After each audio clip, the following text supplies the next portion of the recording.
Hello everyone, मैं अभिषेक मौर्य आप सभी का फिर से एडी फिजिक्स सॉल्यूशन पर स्वागत करता हूं। तो जो लास्ट क्लास में हम लोगों ने पढ़ा था क्रिटिकल एंगल और टीआईआर पे बात हुई थी, उसी के आगे और भी कुछ चीज़ें जो हैं ऑप्टिक्स में उनको हम जोड़ रहे हैं। ठीक है, तो स्टार्ट करते हैं। आज हम लोग ग्राफ बनाते हैं उसका, किसके किसके विचलन कोण और आपतन कोण के बीच का ग्राफ सीखेंगे। ठीक, कैसे बनाते हैं उसको। तो graph between delta and I.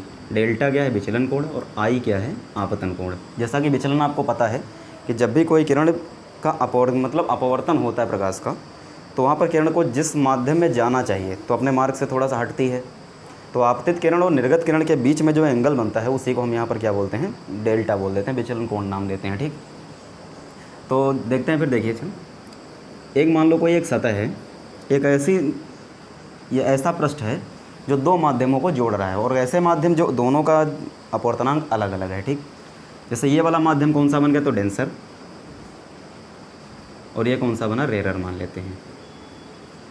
ठीक, ये विरल माध्यम और ये सघन माध्यम। मीडियम नहीं लिख रहे हैं, आप लोग समझ जाएंगे।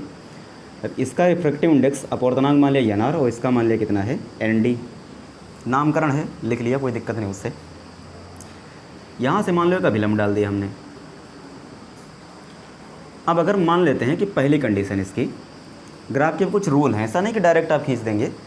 कहीं ना कोई भी ग्राफ जब हम लोग खींचते हैं फिजिक्स में, तो किसी न किसी समीकरण को शो करता है। ठीक, वो लीनियर इक्वेशन हो सकती है, पैराबोलिक हो सकती है, एलिप्स हो सकती है, सर्कुलर हो सकती है, तो कुछ भी हो सकता है। जैसी इक्वेशन आती है उसके हिसाब से ग्राफ बनाया जाता है। ये नहीं होता है कि हम जैसा चाहें वैसा ग्राफ खींच लें। तो अगर हम मान लेते हैं कि जैसे आपतन कोण का मान छोटा हो किससे? क्रांतिक कोण से। अगर आपतन कोण क्रांतिक कोण से छोटा है तो ये किरण यहाँ से गिरी। हम डेंसर से रेरर मान रहे हैं, कि क्रिटिकल एंगल की बात होगी तो आप ये समझिए डेंसर से रेरर ही ले जाना है आपको, सघन से विरल की ओर। तो इस केस में क्या होगा? अगर आपतन कोण क्रांतिक कोण से छोटा है तो केवल क्या होता है? अपवर्तन होता है, किरण ऐसे मुड़ जाएगी, क्योंकि विरल माध्यम तो अभिलंब से दूर हटा देना है। आपतित किरण अभिलंब के बीच का कोण जो होता है वो आई कहलाता है, और ये जो कोण बना वो क्या कहलाया? आर। ये आपतन कोण और ये अपवर्तन कोण। ठीक, विचलन क्या बना? तो विचलन इस किरण, जैसे आपतित किरण ये है तो इसको आगे बढ़ा दीजिए आप ऐसे, और ये निर्गत हो गई, तो इसके बीच में जो अपवर्तित, इसके बीच जो कोण बना उसी को बोलते हैं विचलन कोण। ये कहलाता है डेल्टा। डेल से लिखते हैं, डेल्टा बोलिए, आप डेल बोलिए, ज़्यादा सही है। ठीक, डेल से बोलेंगे। अब डेल कितना होगा? तो डेल की जो भी वैल्यू होगी ऐसे केसेस में, तो यहाँ पर देखिए कि ये पूरा कोण कितना है? आर, और ये कितना है? आई। तो अगर हम आर में से जितना ये बनेगा उसमें से अगर हम जैसे आर से अगर आई घटा दें तो मुझे क्या मिलेगा? डेल्टा। तो क्या लिखेंगे? Are minus i. ये मेरी इक्वेशन हो गई यहाँ पर। लेकिन अब इस समीकरण से ग्राफ हम नहीं बना सकते। क्यों नहीं बना सकते? क्योंकि आर जो है कोई फिक्स थोड़ी ना है। अगर आई का मान आप बढ़ा दो, अभी आर का मान और बढ़ जाएगा। तो आर भी वेरिएबल है और आई भी वेरिएबल है, तो आप क्या कर सकते हो? तो इससे काम चलने वाला नहीं है। तो हम पहला काम ये है कि आर को यहाँ से हटा दें। और एक बात और, ग्राफ जो हम बना रहे हैं किसके बीच बना रहे हैं? डेल्टा और आई के बीच बना रहे हैं, तो हम इन दोनों को रखेंगे, आर को हटा भी लेंगे। तो हटाने का रूल क्या है? स्नेल का नियम लगा दीजिए यहाँ पर। तो स्नेल का नियम देखो क्या होता है, यहाँ से यहाँ जा रही किरण, तो आप क्या लिखोगे? ऐसे ND sine I is equal to NR sine R. वही N1 साइन आई बराबर N2 साइन आर।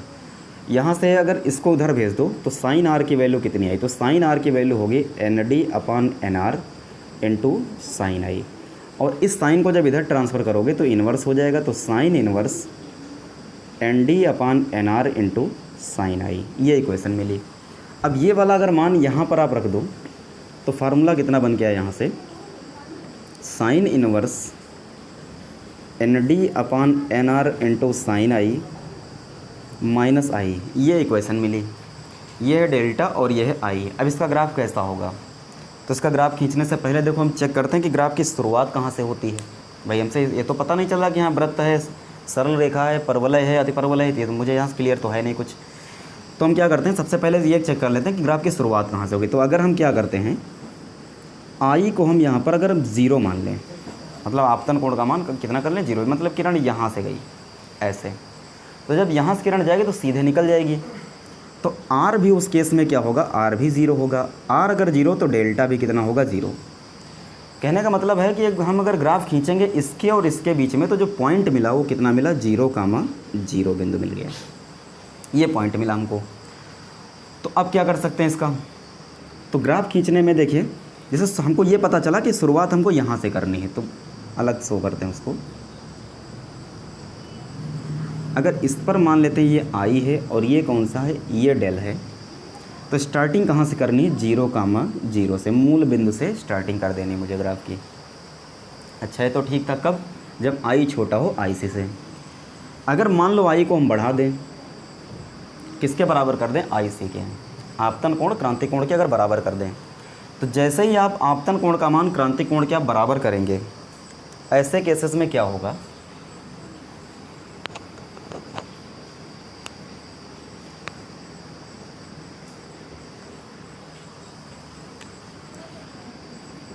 तो क्या होगा, अगर आई को हम आई सी के बराबर करते हैं, तो आई को आई सी के बराबर करने का मतलब है आई इज इक्वल टू आई सी, और जब आप इसको आई सी के बराबर कर दोगे तो उस केस में आर जो होगा कितना हो जाएगा, π/2, 90। क्यों, क्योंकि आपको पता है कि सघन माध्यम में, अगर आई सी से लिखते हैं इसको, सघन माध्यम में अगर आपतन कोण का मान क्रांति कोण के बराबर होता है, तो विरल माध्यम में अपवर्तन कोण का मान कितना हो जाता है, 90।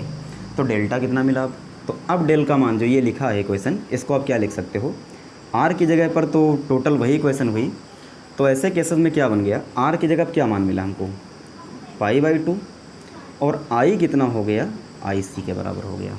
मतलब हमको ये कंडीशन मिली कि जैसे मैंने आई की वैल्यू बढ़ाई, यहाँ पर बढ़ा दी हमने, किसके बराबर किया, क्रिटिकल एंगल के, तो बढ़ाओगे तो आप इधर चलोगे, तो हम बढ़ाएंगे तो इधर चलेंगे, और कितने पर लेके आ गए, क्रिटिकल एंगल के इक्वल लेके आए। तो मान लो वो ये वाला पॉइंट है जहाँ पर आई किसके इक्वल हो गया, आई सी के, और जैसे ही आई आई सी के इक्वल होगा उस केस में डेल्टा की वैल्यू कितनी होगी, π/2 माइनस आई सी हो गई। मतलब कुछ इस प्रकार से ये जो पॉइंट मिला वही क्या कहलाया, π/2 माइनस आई सी कहलाया। ठीक, अब ग्राफ क्या बना, तो यहाँ से देखिए, मूल बिंदु से स्टार्ट करके मुझे यहाँ ले जाना है, तो ग्राफ ये बना। अब ये परवलय नहीं, आप ये मत सोचना कि हाँ परवलय की इक्वेशन है, वो जो इक्वेशन बनी थी वो कोई परवलय को नहीं शो कर रही थी। इसमें जो भी ग्राफ बन के आएंगे आगे, प्रिज्म आएगा, कितनी कंडीशन आएंगी, तो यहाँ पर जो ग्राफ बनेंगे वो आप ये फिक्स मत सोचिए कि हाँ पैराबोला ही होगा। तो इस इक्वेशन को लेकर के ग्राफ नहीं बना, इनकी वैल्यू को लेकर के ग्राफ बना है ये। चलिए ठीक, ये तो एक अलग बात हो गई। अब अगर आई की वैल्यू हम और बढ़ा दें यहाँ पर,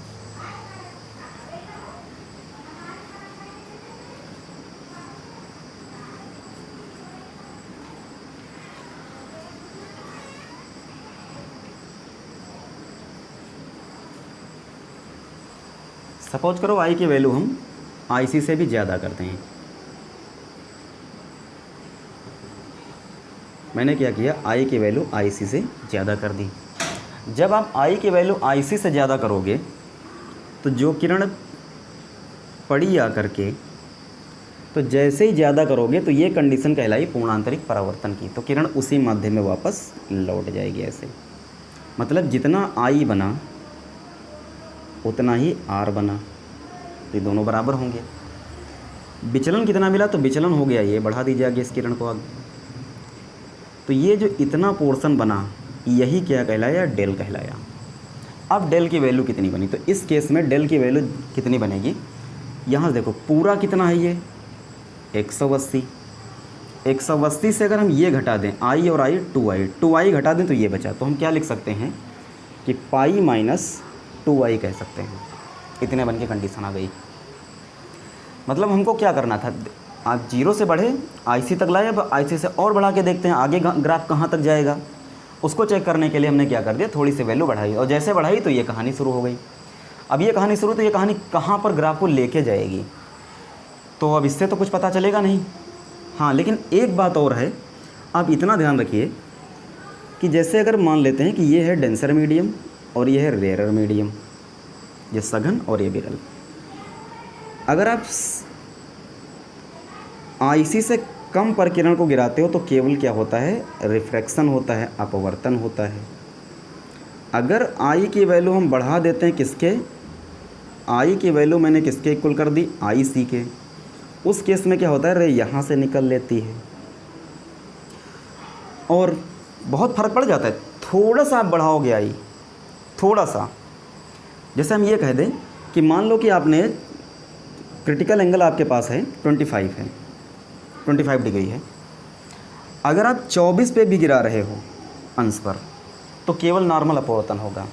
जैसे 25 करोगे किरण यहाँ से निकलेगी और 25 से 0.1 भी कर दोगे तुरंत किरण उसी माध्यम में वापस लौट लेती है।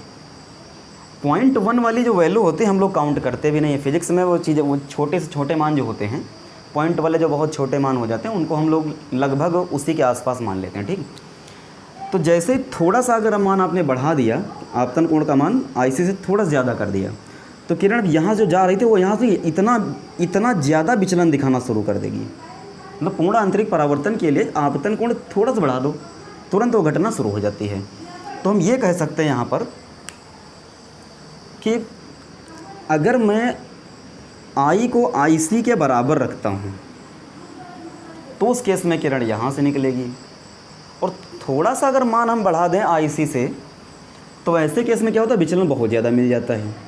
तो हम ये मान के चलें कि अगर आई की वैल्यू अप्रॉक्सीमेटली, अब ये मानिए कि कितनी हो जाए, आईसी से ज़्यादा ले रहे हैं, ठीक, तो आई की वैल्यू ज़्यादा हो जाए, या आप मान लीजिए ज़्यादा हो किससे, थोड़ी सी आई से ज़्यादा हो जाए, या थोड़े से मान को हम ये भी कहते हैं कि बराबर भी मान लें। हमने वो काम ऐसा किया है कि मान यहाँ जो बढ़ाया बहुत कम बढ़ाया है, बहुत ही कम।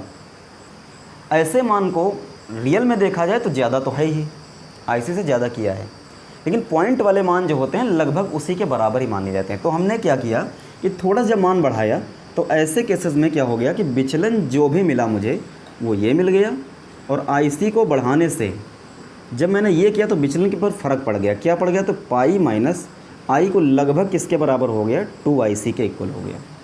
ठीक, क्योंकि आई किसके बराबर, आई बराबर नहीं लगभग बराबर, तो IC हो गया। अब इक्वेशन ये मिल गई। ध्यान से देखो, जो ऊपर वैल्यू अभी आपने डेल्टा निकाला था, पाई/2 माइनस IC लिखा था, इसको आप 2 से गुणा करके देखो, यही बना, ये बना।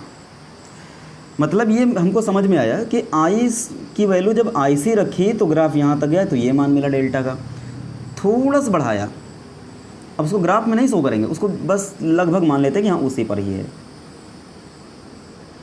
जैसे थोड़ा बढ़ाया, डेल्टा की वैल्यू डबल हो गई, इससे 2 गुना बन गई। 2 गुना का मतलब अगर ये इतना डेल्टा था पहले केस में, तो मान थोड़ा सा बढ़ाने से डेल्टा का मान इतने और आपको बढ़ा देना है, तो डेल्टा का मान ये हो गया। अब कितना बन गया, तो इसकी वैल्यू आ गई पाई-2IC बन गई। चलो ठीक, ये जो पॉइंट है, अब ग्राफ यहीं से कुछ बनना शुरू होगा, क्योंकि हम मिला नहीं सकते वहाँ पर ले जा करके। अब क्या होगा, आई की वैल्यू ज़्यादा ज़्यादा हम कर कितनी सकते हैं, तो आपतन कोण का मान देखो, यहाँ से चलें तो जीरो बढ़ाते जाओ, ज़्यादा से ज़्यादा हम 90 ला सकते हैं। अगर आप आई की वैल्यू कितनी कर दो, मैक्सिमम आई मैक्स की वैल्यू कितनी कर सकते हैं हम, पाई/2 कर सकते हैं 90। और जैसे ही आई की वैल्यू आप ज़्यादा से ज़्यादा 90 करोगे, उस केस में डेल्टा कितना मिलेगा, तो डेल्टा की वैल्यू कितनी हो जाएगी, 0। मतलब अगर हम आई को बढ़ा करके कितना कर दें, थोड़ा सा बढ़ाया था तो ये केस मिला, अगर और बढ़ा करके मान लो 90 तक लाएँ, मान लो यहाँ तक ले आए, ये मान लो 90 है, तो उस केस में डेल्टा कितना होगा, 0। तो डेल्टा 0 कहाँ मिलेगा, तो ऊपर भागेंगे तो बढ़ेगा, नीचे आ गए तो यहाँ गए तो 0 मिल गया। मतलब कहने का है कि जब 90 करेंगे तो डेल्टा यहीं रहेगा। अब ये इक्वेशन कैसे बनी, तो ये स्ट्रेट लाइन बन गई। तो ऐसे केस, अब देखो इस पॉइंट को इससे मिलाओ, अपने आप पता चल जाएगा।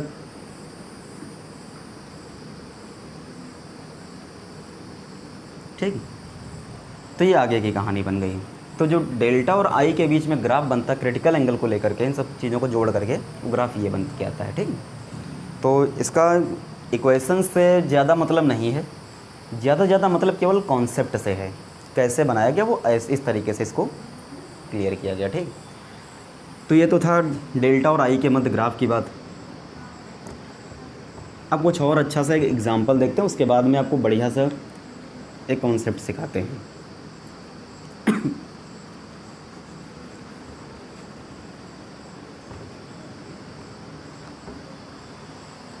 जैसे अगर मान लो ये कोई एक सरफेस है, जो दो माध्यमों को जोड़ रही है। यहाँ क्या भरा हुआ है मुझे नहीं पता, लेकिन हाँ मान लेते हैं कि इसका जो अपवर्तनांक है वो √2 है। और यहाँ पर एक मान लो एक बल्ब रखा हुआ है, इसके अंदर लिक्विड ही मान लेते हैं, लिक्विड कोई भरा लेकिन उसका अपवर्तनांक कितना है। बल्ब को जला दिया गया,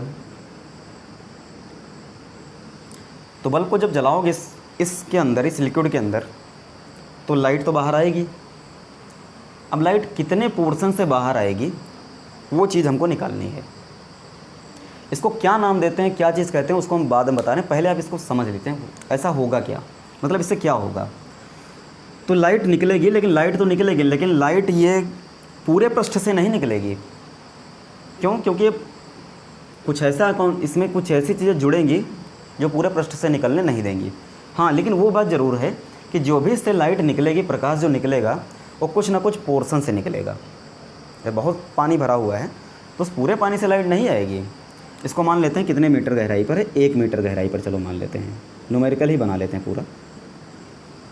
1 मीटर गहराई पर नीचे बल्ब जला दिया गया, तो बताइए कि कितने पोर्शन से लाइट यहाँ पर निकलेगी। तो वो पोर्शन मुझे बताना है। तो पोर्शन कैसा होगा उसको चेक करते हैं। देखिए, अगर अपवर्तनांक कितना है तो IC की वैल्यू कितनी बनी, तो IC की वैल्यू हो जाएगी 45। निकाल लीजिए आप, N = 1/sin IC यहाँ से।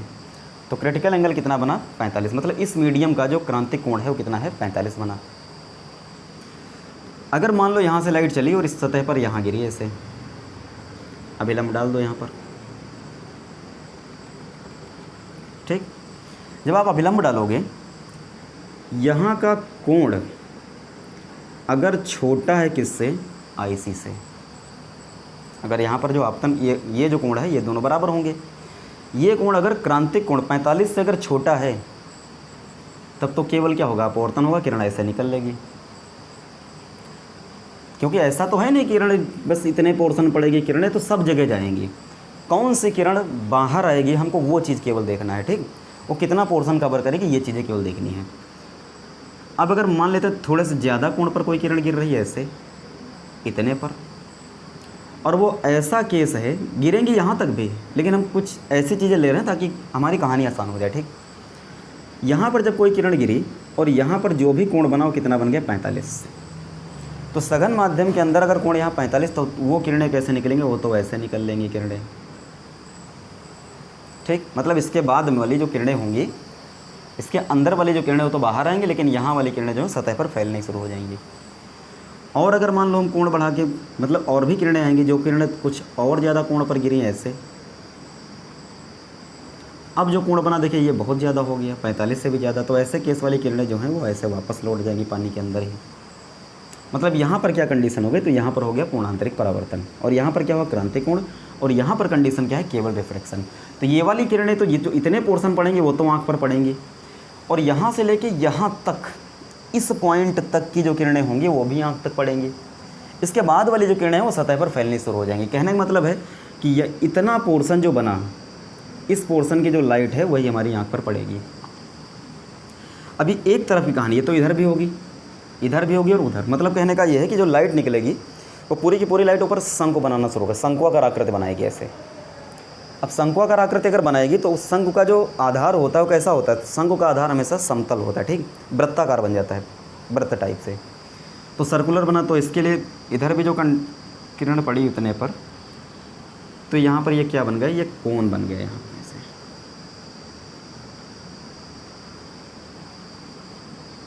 ठीक। अब अगर ये 45 है तो ये भी कितना बना, 45। तो शंकु की रेडी, अब इस पोर्शन से लाइट हमारी आँख पर पड़ेगी, तो इस पोर्शन का मुझे क्या चाहिए, हमको क्षेत्रफल चाहिए। अब ये शंकु का जो आधार है कैसा होता है, वृत्ताकार, तो वृत्त का क्षेत्रफल कितना होता है, πr²। हमको ये r मिल जाए, सवाल ख़त्म, ठीक। r कैसे निकालोगे, देखो आधार मालूम है, लंब ये हो गया तो लंब चाहे तो tan 45 ले लो आप। तो tan 45 कितना हो गया, लंब हो गया r, आधार कितना हो गया 1 मीटर, tan 45 की वैल्यू 1, r बराबर कितना आ गया 1 मीटर। यहाँ पर वैल्यू रखो तो कितना आया, पाई इंटू 1² मतलब पाई मीटर स्क्वायर, आंसर हो गया। तो ऐसे क्वेश्चंस जो हैं, जैसे पिछले वर्ष नहीं 2 वर्ष छोड़ करके उससे पहले क्वेश्चन पूछा जा चुका है, अपने बोर्ड में, क्योंकि इंपॉर्टेंट क्वेश्चन है, लाइट कह सकता है, मछली भी कह सकता है। अब हम आपको क्या है, ये देखो मैंने न्यूमेरिकल कराया आपको, इसका कॉन्सेप्ट क्या है, तो फिश को लेकर के कॉन्सेप्ट होता है। अगर यहाँ पर मछली होती कोई, तो मछली अगर होगी तो बाहर का भाग पोर्शन को देखेगी, कितना पोर्शन वो देखेगी, तो वहाँ पर भी आपको यही काम करना होगा। मतलब बल्ब को हटा करके यहाँ पर क्या कर दिया, कोई मछली रख दी जाए और फिर कहा जाए कि मछली बताइए कितने पोर्शन को देखेगी बाहर, तो मछली के लिए ये वाला पोर्शन जो है ये क्या कहलाए, अनंत। इससे बढ़ते जाओ यहाँ तक का जो पोर्शन है, क्योंकि यहाँ से किरणें तो पलटी मार जाएंगी नहीं, यहाँ से स्पर्श करते निकल जाएंगी, इधर से भी जो किरणें होंगी स्पर्श करते जाएंगे, तो उसको तो पूरा वर्ड नज़र आना शुरू कर देगा। तो जब उसको वर्ड नज़र आने लगेगा तो वही पूछा जाएगा, बताइए कौन सा पोर्शन होगा जहाँ से मछली को पूरा विश्व नज़र आएगा। तो अगली जो आपकी हेडिंग है, इसका जो कॉन्सेप्ट है वो यही है कि मछली द्वारा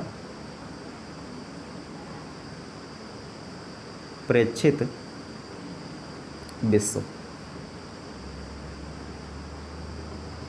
ठीक, तो क्या फार्मूलास का मैं फार्मूला बना लेता हूँ ताकि आप लोगों को आसानी हो जाए, क्योंकि हर जगह पर आप ऐसा नहीं करेंगे। चाहो तो ऐसे कर लेना, अदरवाइज़ क्योंकि 12th का कोर्स है, इसमें हर चीज़ को फार्मूले बेस्ड ही आपको देना पड़ता है। तो फिर से पूरी वही कहानी,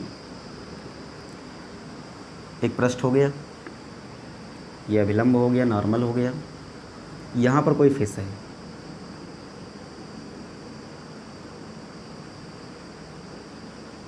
ठीक। इसका जो अपवर्तनांक हमने मान लिया कितना है, n है, इस मीडियम का जिसमें मछली है पानी में, 4/3 जो भी होगा 1.33, वो आप लोग खुद ही देख लेंगे। तो आपको ये पता हो गया कि यहाँ से जो किरण चली, आँख से इसके चली, यहाँ पड़ी, तो मतलब आई का मान अगर क्रिटिकल एंगल से कम है तो अपवर्तन। हम वो केस लेके चल रहे हैं जहाँ से क्या होगा, क्रांतिक कोण वाली कंडीशन, ठीक। यहाँ पर मान लो किरण गिरी और ये कोण बन गया किसके इक्वल, IC के, तो यहाँ पर भी जो कोण बना वो कितना होगा, IC। ऐसे केसेस में जो किरण होगी स्पर्श करके ऐसे निकल लेगी। तो इधर भी वही कंडीशन, ठीक। यहाँ पर भी जो एंगल बना वो कौन सा, क्रिटिकल एंगल बना, तो ये जो पोर्शन बना, ठीक, यही पोर्शन का मुझे एरिया चाहिए। तो इसका क्या फार्मूला बनेगा, इसकी रेडियस हमने मान ली कितनी है, r। अच्छा, रिफ्रैक्टिव इंडेक्स कितना है, n। तो IC कितना बना, तो IC की जो भी वैल्यू होगी n is equal to 1/sin IC। Sine की वैल्यू कितनी होगी इस ट्रायंगल में, तो अगर हाइट हमने मान ली कितनी है, h है, कि h हाइट पर मछली है नीचे, तो ये बन गया r और ये बन गया h, तो ये कितना होगा, √r² प्लस h²।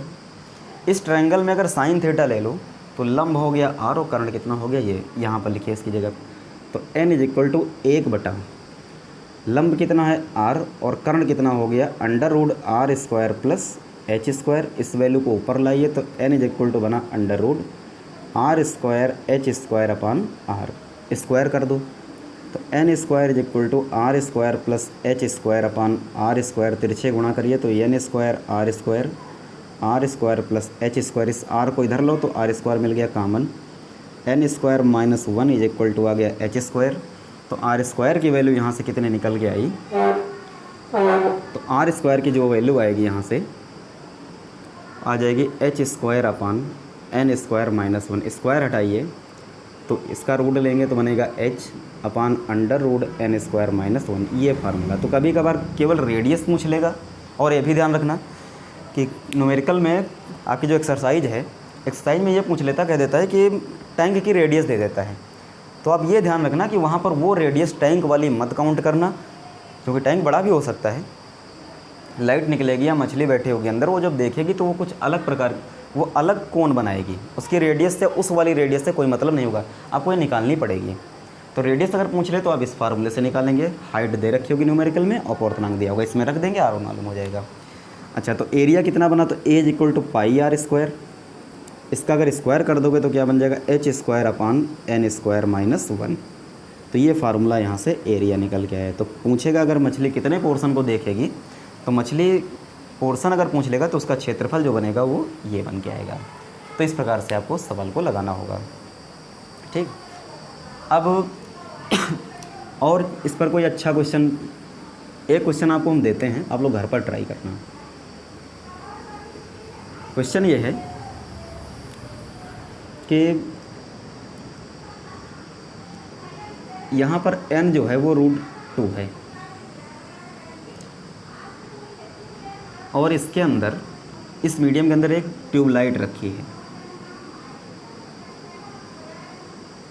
इस ट्यूबलाइट की जो लंबाई वो कितनी है, 5 मीटर है, ठीक। और ये हाइट जो है कितनी है, 1 मीटर है। इतनी हिंट और दे देते हैं कि अगर ये इतना है तो IC की वैल्यू कितनी होगी, 45। आपको ये बताना है कि जब कितने पोर्शन से लाइट निकलेगी उस पोर्शन का एरिया बताना है आपको, ठीक। दिमाग लगा के काम करना है। इसको पॉइंट सोर्स मत मान लेना कि बिंदु अगर हम स्रोत मान लें, बिंदु स्रोत मान लोगे तो किरणें जो होंगी वो कोण बना देंगे, लेकिन यहाँ पर कोण नहीं बनेगा। थोड़ा दिमाग लगा के लगाना, नहीं लगेगा तो अगले क्लास में आपको हम इस क्वेश्चन को दे देंगे, ठीक। तो ये आपके लिए होमवर्क के तौर पर है, आप लोग इसको ट्राई करेंगे।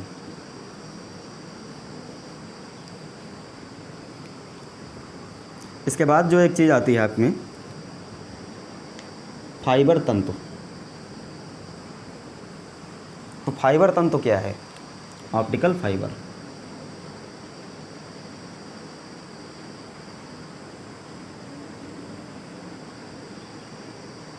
ऑप्टिकल फाइबर केबल क्या होती है। ऑप्टिकल फाइबर केबल जो होती है जैसे है तो ये पार्ट नहीं है आपके कोर्स का, लेकिन हाँ एक जगह पर है इस चीज़ को, तो आप लोग थोड़ा सा पढ़ लीजिए, क्योंकि 12th में है इतने केबल है। लेकिन जब आप बड़ी क्लास पढ़ेंगे, इंजीनियरिंग करेंगे, ठीक, तो जब इंजीनियरिंग आप करेंगे तो वहाँ पर इस चीज़ को बहुत अच्छे से डिटेल में पढ़ाया जाएगा, ठीक। वैसे भी ये खोज जो थी बहुत अच्छी खोज थी भाई। साइंटिस्ट लोगों ने इसके बारे में क्या सोच करके क्या सोचा, जो भी कुछ किया अच्छा ही किया, ठीक। क्योंकि साइंटिस्ट जो हैं वो कुछ और ही दिमाग के होते हैं। क्या सोचते हैं, देखो अच्छा काम का मतलब ये नहीं होता है कि अगर आप अच्छा कर रहे हो तो दान धर्म ही करो, ठीक। वैज्ञानिक लोग जो होते हैं वो कभी दान धर्म नहीं करते हैं, लेकिन वो इतना ज़रूर करते हैं कि कुछ ऐसी चीज़ें आपके सामने रख देते हैं जिससे मानव जीवन जो है वो आसान बन जाए, उसकी आवश्यकताएं जो है आसान हो जाएं। तो ये जो ऑप्टिकल फाइबर केबल आई थी, प्रकाशिक तंतु जो बना था, ये मानव जीवन की जो आवश्यकताएं हैं, ठीक, उनको आसान बनाने के लिए ही था। तो अच्छा करने के लिए, जैसे डॉक्टर है तो डॉक्टर क्या करता है, डॉक्टर दवाई देता है, ठीक, इलाज करता है। तो जब इलाज करता है तो वो अपने हिसाब से अच्छा काम करता है, मानव जीवन को आसान बनाता है। वैसे इंजीनियर भी जो होते हैं वो भी मानव जीवन को आसान बनाने के लिए ही हर वक्त अपना समय देते रहते हैं, ठीक। तो आप लोगों को भी इस चीज़ से शिक्षा लेनी चाहिए कि हमको भी क्या करना चाहिए। तो ऑप्टिकल फाइबर केबल क्या है, डायरेक्ट नहीं पढ़ाते हैं, कुछ चीज़ों पर इस पर बात कर लेते हैं कि आखिर होता क्या है। जैसा कि आज आप लोग मोबाइल को यूज़ कर रहे हो, मोबाइल किसके थ्रू चलता है, वाईफाई मत सोच लेना, ठीक। वाईफाई अलग चीज़ होती है, वो राउटर टाइप से होता है। जैसे आपके घरों गांव में या बाहर देखिए टावर लगे होते हैं, टावर में तो गोल गोल लगे होते हैं बड़े से, तो वो राउटर का काम करते हैं, ठीक। लेकिन सिग्नल कैसे दूसरे टावर पर जाता है वो काम कौन करता है, ऑप्टिकल फाइबर केबल करते हैं, ठीक। तो मोबाइल कम्युनिकेशन जो है वो पूरा का पूरा इसी पर आधारित है। अब कैसे क्या काम करते हैं, क्योंकि आपको पता है कि प्रकाश जो है, जैसे आप ये सोच के चलिए, जैसे पृथ्वी है तो पृथ्वी की त्रिज्या कितनी है, 6400 किलोमीटर। आप इसको मीटर बना लीजिए। प्रकाश कितनी तेज़ चलता है, तो इसकी स्पीड, ये दूरी हो गई और ये क्या हो गई, चाल। चाल कितनी होती है, 3 × 10⁸ मीटर पर सेकेंड। आप अगर इससे समय निकालो तो दूरी बटा चाल, जब इसको सॉल्व करोगे तो समय जो है बहुत कम आएगा, ठीक। तो आप खुद ही गौर किया है, जब आप कॉल करते हो किसी भी अपने फ्रेंड के पास या कहीं रिलेशन में करते हो कॉल, तो जब आप कॉल करते हो तो देखो जैसे आपने क्लिक किया वो बात अलग है, कभी कभार कॉल नहीं लगी, लेकिन हाँ जैसे क्लिक करते हो तुरंत बिल जाना शुरू हो जाती है। क्यों, क्योंकि जो इसी के थ्रू सिग्नल को ट्रांसफ़र किया जाता है, और जब सिग्नल ट्रांसफ़र करते हैं तो उसको ट्रांसमिशन के लिए, क्योंकि वहाँ जो तरंगे चलते हैं कितने वेग से चलती हैं, 3 × 10⁸ मीटर पर सेकेंड से चलती हैं, ठीक। इतनी स्पीड में क्या होता है, समय जो होता है बहुत कम लगता है, ठीक। बहुत कम समय में हम आसानी से अपनी बात कर लेते हैं या सिग्नल को हम ट्रांसमिट कर लेते हैं। लेकिन हाँ एक बात और है, ये जो कम्युनिकेशन है इसमें आपका डाटा जो है जो आप बातें करते हो या चैट करते हो, जो कुछ भी करते हो, वो सिक्योर नहीं है, ठीक, क्योंकि पूरा वर्ल्ड जो है इससे बंधा हुआ है।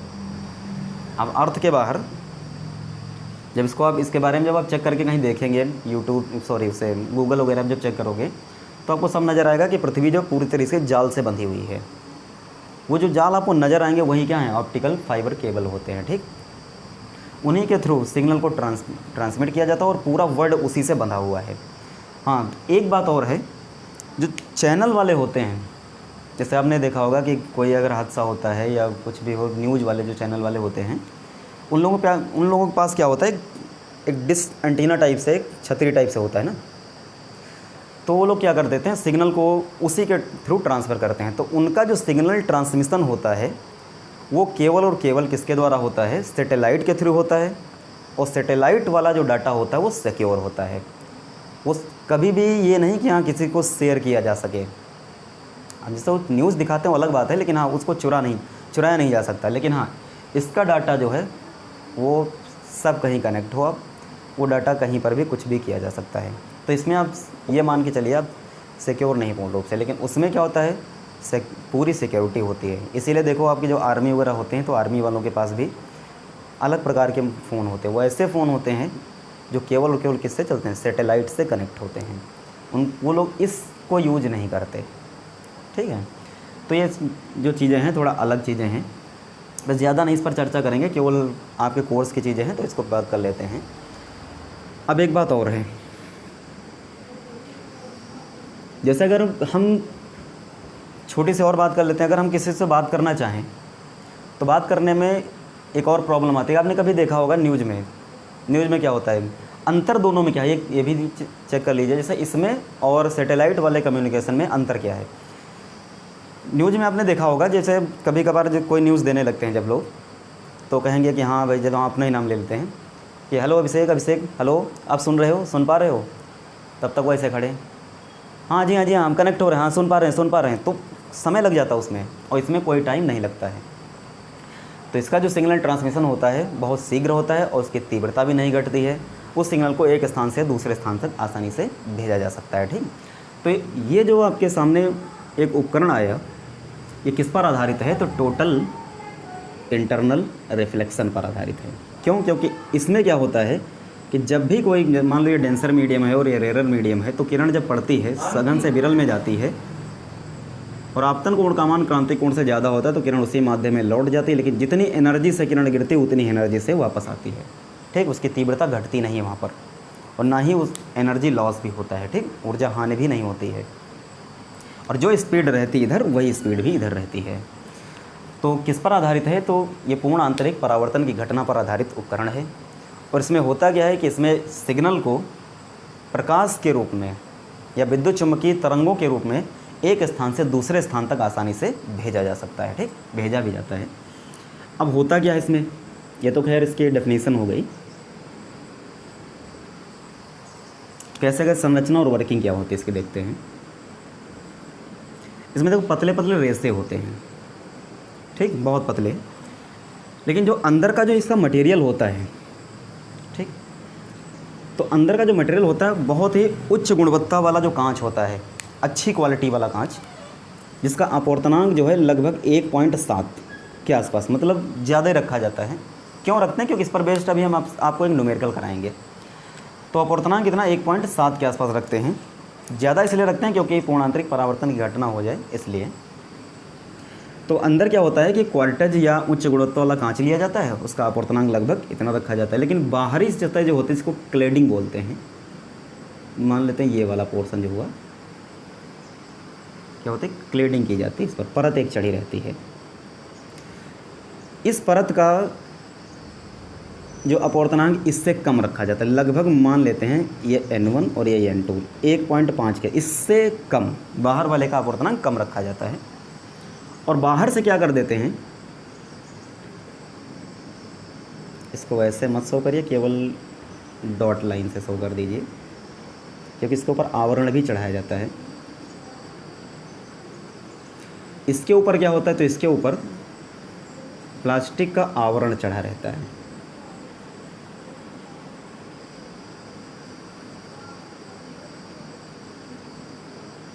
अब जैसे अगर मान लेते हैं, ये तो था इसकी संरचना के बारे में, और कितने 10⁻⁴ मीटर मोटाई की मोटाई के रेसे होते हैं और लंबे रेसे होते हैं। एक रेसे की बात कर रहे हैं, ठीक। तो ये तो संरचना की बात हुई। अब वर्किंग कैसे होती है, अगर मान लो जब विद्युत चुम्बकीय तरंग, हमको क्या करना है, सिग्नल की ऊर्जा हानि नहीं करानी है और तीव्रता वही रखनी है, एक स्थान से दूसरे स्थान तक आसानी से भेजना है, ठीक। तो जब कोई भी विद्युत चुम्बकीय तरंग मान लो यहाँ पर ऐसे गिरी, यहाँ पर कितने कोण पर, आई पर, तो जब गिरती तो विरल से जब सघन में किरण जाती है तो अभिलंब की ओर मुड़ती है, अभिलंब यही हो गया तो ऐसे मुड़ गई ऐसे।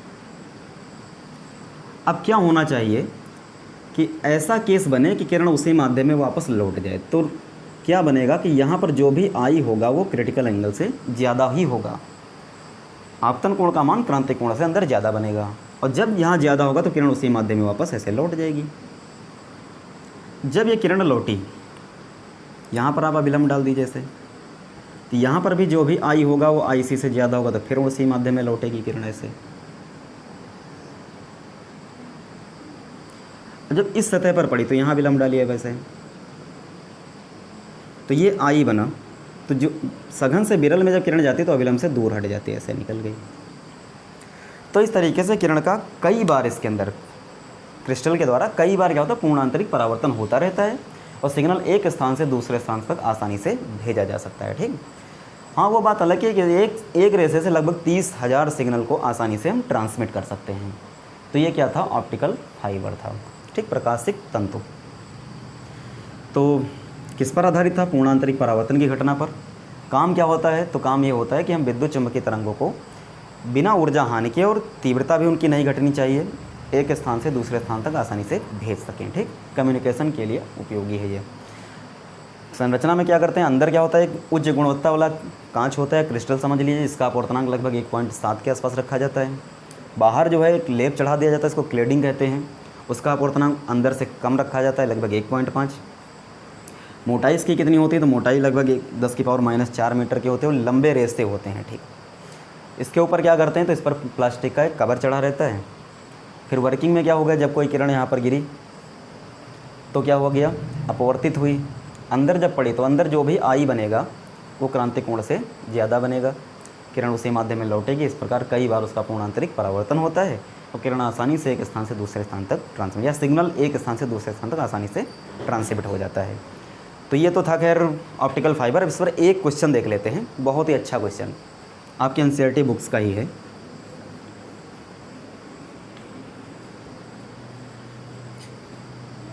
बुक्स आप समझ लीजिए, या आप ये भी मान के चलिए कि जो हम क्वेश्चन आपको कराएंगे वो मतलब रियल में ही एकदम सही है। इस चीज़ के लिए क्या होना चाहिए, रिफ्रैक्टिव इंडेक्स। जैसे मान लेते हैं एक ट्यूब है, ये नलिका है इसकी,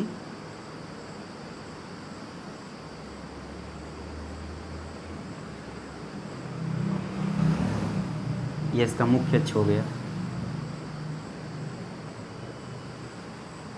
अब करना क्या इस क्वेश्चन में है कि आपको ये बताना है कि इस नलिका के अंदर का अपवर्तनांक क्या होना चाहिए कि हमेशा पूर्ण आंतरिक परावर्तन होता रहे और सिग्नल एक स्थान से दूसरे स्थान तक ट्रांसमिट हो जाए, ठीक है। तो मान लो यहाँ पर कोई किरण गिरी यहाँ से, कितने कोण पर, आई पर, तो जब आई पर गिरेगी तो यहाँ पर अपवर्तन हो गया, ऐसे अभिलंब डाल दीजिए, किरण फिर वापस लौटी उसी माध्यम में, यहाँ विलंब डाल दीजिए, फिर उसी माध्यम में वापस लौट जाएगी ऐसे, यहाँ विलंब डाल दीजिए, फिर से वापस लौटेगी ऐसे। जब लौटी यहाँ पर, यहाँ विलंब डालिए तो सघन से विरल, विलंब से दूर ऐसे, तो ऐसे निकल गई। ये अगर आई है, हमको क्या चाहिए कि n की वो वैल्यू बताइए जिस पर क्या हो, हमेशा पूर्णांतरिक परावर्तन इसके अंदर होता रहे। ऐसा नहीं है कि यहाँ कोई फिक्स नहीं होता कि हम ऐसा जो सिग्नल ट्रांसमिट करते हैं तो ये नहीं फिक्स है कि हाँ 30 से गिराएंगे कि सिग्नल को, हमेशा ऐसा नहीं होता है। किसी भी कोण पर गिराएं हम और किरण आसानी से उसको पार करके निकल जाए, हमको वो स्पेशल केस चाहिए इसका। तो अगर ये आई बना तो ये कितना हो जाएगा, तो ये आर हो गया, ये आर बना तो ये कितना होगा, तो ये 90 है, 90 से अगर ये घटा तो ये बच गया, तो ये कितना बन जाएगा 90 - आर, तो ये भी कितना बना, तो ये भी कितना होगा 90 माइनस आर, तो ये भी उतना ही होगा, ये भी उतना ही, सब बराबर बराबर बनते चले जाएंगे। यहाँ की बात नहीं कर रहे हैं। तो रूल क्या है, अब यहाँ पूर्ण आंतरिक परावर्तन कहाँ हुआ, तो यहाँ पर हुआ है। TIR कहाँ हुआ, यहाँ पर, टोटल इंटरनल रिफ्लेक्शन इस पॉइंट पर हुआ।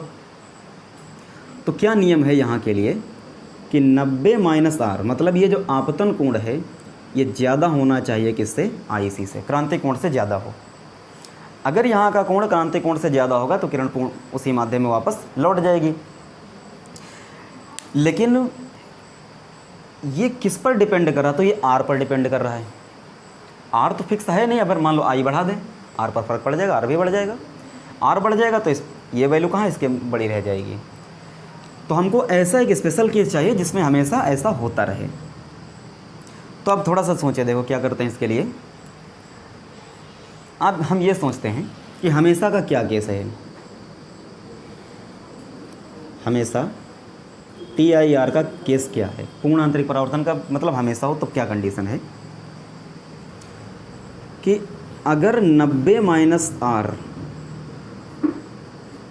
की कम से कम मान जो हो, यहाँ जो आपतन कोण बने उसका सबसे कम मान अगर क्रांतिक कोण से ज़्यादा हो, तो बाकी तो सब बड़े ही होंगे, तो सबसे कम मान जो यहाँ पर बने वो अगर क्रांतिक कोण से ज़्यादा हो तो ऐसा होता चला जाएगा। उसके आगे चाहे जो कोण बनता जाए उस पर तो होगा ही।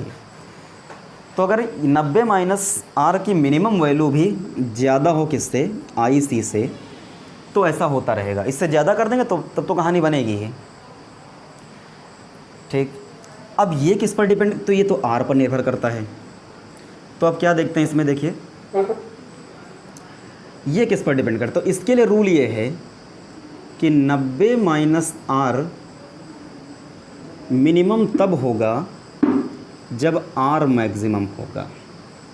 R का मान बढ़ जाए तो 90 से अगर घटा दोगे, R का कोई ना कोई फिक्स मान होगा ज़्यादा से ज़्यादा, उस केस में जब हम 90 से उसको घटाएंगे तो एक कोई मान बचेगा, वो मान IC से ज़्यादा ज़रूर होगा। R मैक्सिमम तब होगा जब I क्या होगा, मैक्सिमम होगा। आपतन कोण का मान जब ज़्यादा होगा, वो ऐसा कोई मान ज़रूर होगा, उस मान पर I ज़्यादा तो R ज़्यादा, R ज़्यादा तो ये वैल्यू कम बनी, ये वैल्यू कम बनी, तो उस केस में क्या होगा, परावर्तन होता रहेगा। I की मैक्सिमम वैल्यू क्या होगी इस केस में, आपतन कोण जो है उसका सबसे अधिक मान क्या, ज़्यादा से ज़्यादा क्या हो सकता है। तो ज़्यादा से ज़्यादा भाई यहाँ ऐसे गिराओ तो 0, बढ़ाते जाओ यहाँ से गिरा सकते हैं बस ऐसे। तो ज़्यादा से ज़्यादा I मैक्स का मान कितना बनेगा, 90।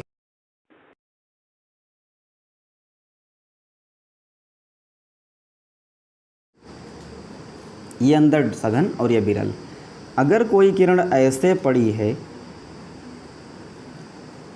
यहाँ पर एंगल बनाई 90, तो अंदर जो भी कोण बनेगा वो क्या कहलाएगा, तो यहाँ पर तो अंदर कितना बना है, R, तो R किसके बराबर होगा, IC के। क्यों, क्योंकि सघन माध्यम में अगर कोण का आपतन कोण का मान अगर कितना है, क्रांतिक कोण के बराबर, तो इधर 90 होगा। तो उस केस में जो R मैक्स होगा, R मैक्स की वैल्यू किसके बराबर होगी, तो ये IC के इक्वल होगी। R मैक्स की वैल्यू अगर IC के बराबर बनी तो हमको कौन सा केस मिला, यहाँ से देखिए। तो समीकरण 1 ले लेते हैं आप यहाँ से। तो क्या कंडीशन आई, 90 माइनस R की वैल्यू किसके हो बराबर, IC, और ये ज़्यादा होना चाहिए किससे, IC से। इसको अगर इधर लाओ तो 90 ज़्यादा होगा 2IC से, 2 से कैंसिल करो तो कितना बना, 45 ज़्यादा होगा IC से। अब इसका क्या मान होगा, तो दोनों तरफ आप ऐसा करते हैं, साइन ले लेते हैं। तो अगर हम साइन ले लें तो साइन 45 ज़्यादा होना चाहिए साइन IC से। 45 की वैल्यू होती 1/√2, ज़्यादा होना चाहिए किससे, और साइन IC किसके बराबर, तो 1/n के बराबर। मतलब 1/√2 भी ज़्यादा होना चाहिए 1/n से। अगर ये ज़्यादा है तो इसको उल्टा करिए, तो जैसे आप उल्टा करोगे तो n ज़्यादा हो जाएगा √2 से। √2 का मतलब क्या है कि n की वैल्यू 1 ज़्यादा होगी किससे, 1.414 से। तो हम अभी पिछले में पढ़ा चुके, इसके बारे में बताया था कि इसके अंदर जो उच्च गुणवत्ता वाला क्रिस्टल लिया जाता है उसका अपवर्तनांक मैंने कितना लिया था, तो उसका अपवर्तनांक 1.7 बताया था। जबकि n का मान ज़्यादा किससे, 1.4 से ज़्यादा ही होना चाहिए, तो ज़्यादा है।